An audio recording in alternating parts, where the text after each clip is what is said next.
If you search Kim Jong-un on Twitter, you will find someone with almost 60,000 followers.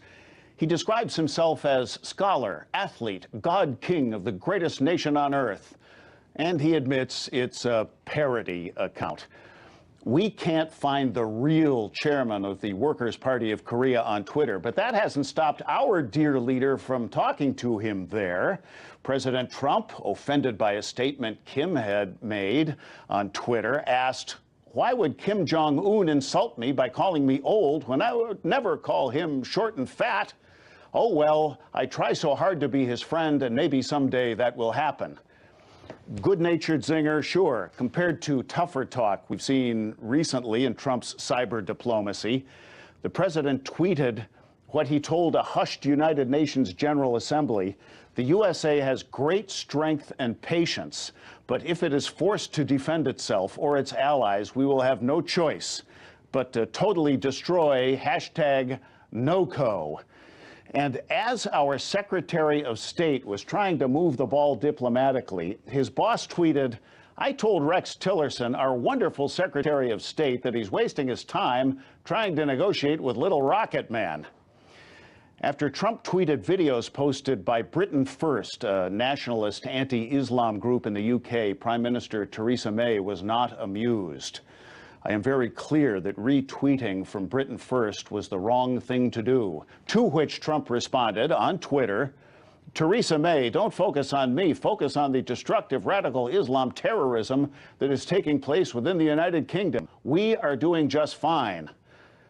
Are Trump tweets lost in translation to other languages and other cultures where world leaders are sizing him up?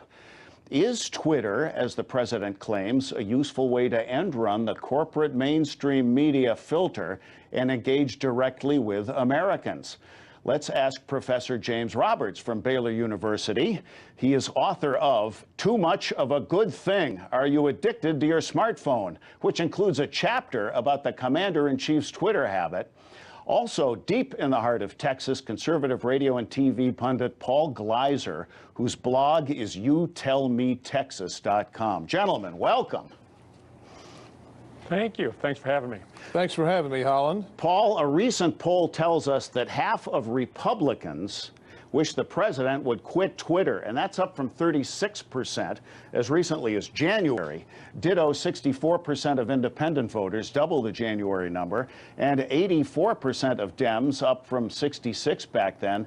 How surprising is this to you, and how would you, a lifelong Republican, have answered that question?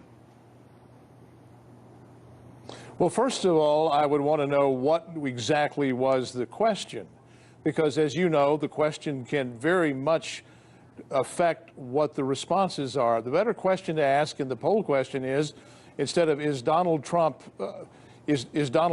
using too much Twitter, is why should Donald Trump, or should Donald Trump stop doing what's working? And your question was, am I surprised by the poll numbers? No. If you'll remember, 13 months ago, the poll said Hillary Clinton was going to be president of the United States.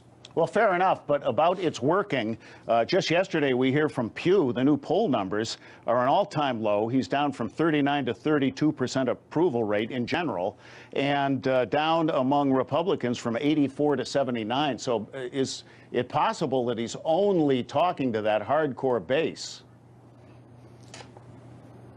I guess it's possible that he's only talking to that hardcore base, but as I said at youtellmetexas.com this time about a year ago, the only poll that's going to matter with respect to Donald Trump is, do things get better in the 4 years of his presidency? Sure. And look at the numbers that came out today, and look at the jobless numbers, and look at the Dow, and look at the manufacturing numbers, and look at all of the metrics by which we judge the economy, and then go call on my advertisers, who for the first time in close to a decade are in a good mood and are ready to unleash some money and start advertising because they think there's business to be done. All right, so the poll numbers are going to be what the poll numbers are. Right. Now, on November 17th... But I'm telling you, the mood on the street is pretty good. All right. On November 17, this year, 2017, came this tweet: "Crooked Hillary is the worst and biggest loser of all time. She just can't stop," which is so good for the Republican Party Hillary, get on with your life and give it another try in 3 years. Paul, over a year after the election, what do you reckon the president gains politically from continuing to fight that last battle? Well, what triggered the tweet? What did Hillary say? I don't know what's the context of the tweet. It'll give you a better answer. But I know that from this Republican, lifelong conservative perspective, the fact that we have Michael Lynch going to jail and Hillary has skated, I'm not done with Hillary. When does Hillary get to answer? And why is there a separate Justice Department for Hillary from the rest of us? All right. Professor Roberts, your book title asks, are you addicted to your smartphone? Define addiction. Sure, Holland, thank you. Addiction would be, in particular, behavioral addictions, any type of behavior we continue to perform despite the negative consequences it has on us and other people around us. Now, let's all take this quick quiz from Jim's book and be honest when you answer these 12 yes or no questions. You can play at home. Are you addicted to Twitter? Question 1, I send tweets throughout the day. Question 2, I feel compelled to tweet my opinions on topics important to me. Question 3, I feel great when my tweets get a lot of attention. Question 4, I feel better after tweeting something that needs to be said. Question 5, recently I find myself tweeting more and more. Question 6, I spend more time tweeting than I should. Question 7, I get anxious when I can't tweet out my thoughts on something. Question 8, I would go into a panic if I lost access to my Twitter account. Question 9, I've had serious arguments with others over my tweeting. Question 10, my romantic partner says I need to cut back on my tweeting. Question 11, I've tried to cut back on my tweeting but could not. And question 12, I have tried to be more civil when tweeting, but I always go back to name calling and negative comments. Now, Jim, you say if you answer yes to 8 or more of these statements, you are addicted, which surprises me because I only went 5 for 12 and I feel addicted. As a professor, you are surrounded by young people. How much time are college-age people spending on their devices? And what's the impact on how they socialize or don't? That's a good question. Do remember we're talking about college students, and so there's definitely an age divide when we're talking about social media. But you won't believe this. Some of the research that I've conducted myself has found that college students, both men and women more than men, spend about an average of 8 to 8.5 hours a day on their smartphones. I've read and seen research that says we look at our phones 150 times a day. Do you tell the kids to turn it off in class? Oh, boy. Yeah, that's a story right there.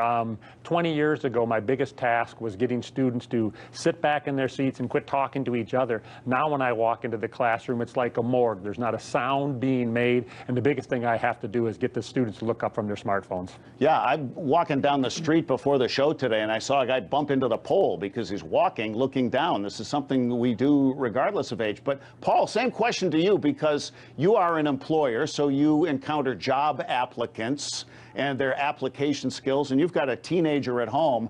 Are we suffering a new tech generation gap? Yes. Yes, yes, and yes. We are very much suffering a new tech generation gap. And I'll have my daughter at dinner, and I tell you, it's not necessarily generational. I can be sitting there at dinner with my wife, Lee, and my daughter, Bethany, and I'm the only one not looking at the phone. The two of them looking at the phone while we're trying to have dinner together. Yes, it's a real problem. Mm-hmm. And I've had job applicants during the interview consult their phone in the middle of trying to get a job. And what about the monosyllabic answers in the job interview? Paul and Jim, in that order, kids are less articulate in the digital age, aren't they? Absolutely true. They don't want to engage in conversations, and you can't draw them out, and they won't draw themselves out. And monosyllabic is correct. You get very, very short answers. You're getting 140 characters out of them. That is an absolute fact. It's true. Jim, same question. Are they just too quiet for you? You know, that is a problem. We call it distracted, but they've really lost the ability to hold face-to-face conversations. The more we conduct ourselves over social media lines, over high-tech lines, the more we lose the ability to read body language, to understand people's tones of voice. We lose contact. We lose eye contact in particular, and that helps us kind of bond with these people. And young people are losing those abilities as they go to more and more conversations online. Well, Jim, for people watching of any age, give us some do's and don'ts for Twitter and social media use. Yeah, well, there's some good ones. The first thing I always say, and again, I kind of liken this to the Dutch when they're trying to reclaim their land from the sea. Start out with small steps and build up. And the first thing I would say is, and I think the one that can have the most important ramifications, is no cell phone use, no smartphone use while driving.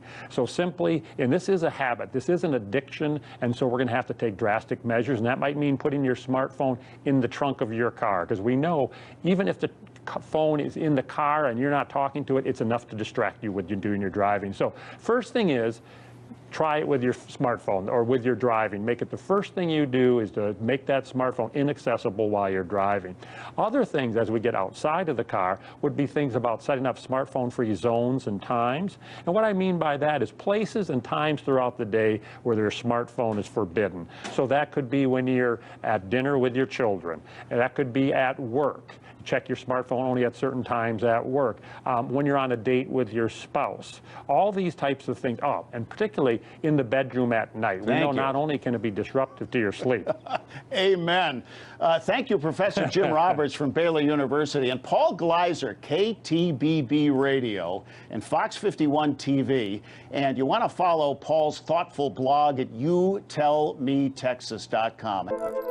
The mainstream media, swarming with falsehoods, riddled with censorship and under corporate control, is incapable of truly informing its audience. It can't rise above the corrupt motives of those calling the shots. When you awaken to this fact, turn to RT America, where we dare to question more.